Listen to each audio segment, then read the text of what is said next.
Devenir concepteur graphique 3D va vous permettre de pouvoir créer des mondes visuels, créer des personnages et raconter des histoires. À partir de dessins, de photographies ou de schémas conceptuels, vous allez construire votre propre création visuelle, vos décors et vos personnages.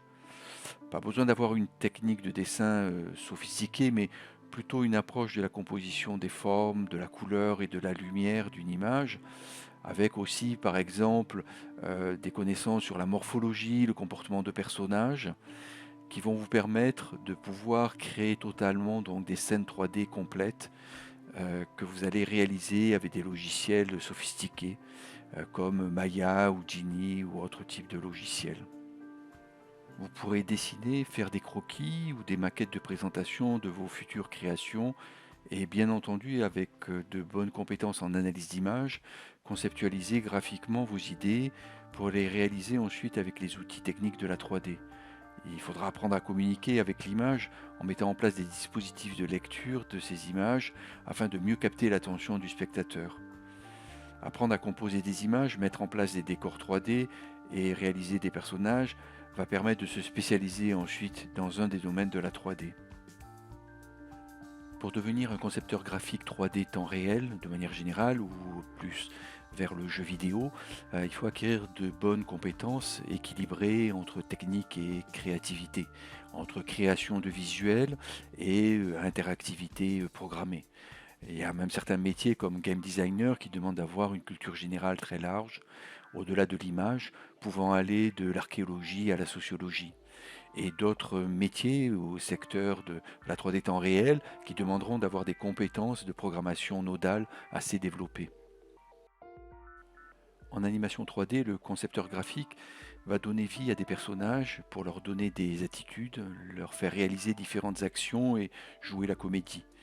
Dans ce domaine, c'est plus les compétences d'acting qui prédominent que les techniques 3D qui peuvent être assez simples à mettre en œuvre. Il faudra donc apprendre les comportements, les jeux d'acteurs, les principes d'animation réalistes, exagérés ou cartoon, et les mettre en œuvre dans des plans expressifs qui vont donner un sens à la séquence d'animation réalisée. Avec les effets spéciaux, l'infographiste va créer des simulations techniques pour développer des visuels de phénomènes extraordinaires comme des tornades, explosions, décompositions et autres types de simulations. Il doit bien comprendre le projet, le plan à réaliser et les intentions du réalisateur et en parallèle bien connaître les pipelines de production FX pour transformer l'idée du réalisateur en visuel FX. Il faut acquérir donc des compétences techniques très poussées en simulation qui peuvent devenir rapidement complexes. Pour cela, il faudra acquérir des compétences en programmation nodale et procédurale qui permettront d'élaborer une simulation attractive visuellement.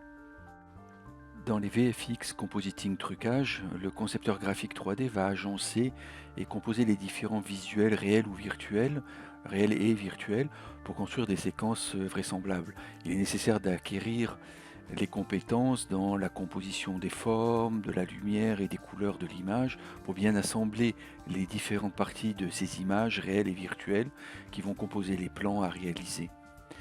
Il est nécessaire d'acquérir des compétences aussi dans la création de nouveaux décors pour faire du 3D environnement, avec une imagination nourrie à la culture de l'image, complétée par des techniques 3D assez complexes, comme du tracking 3D par exemple.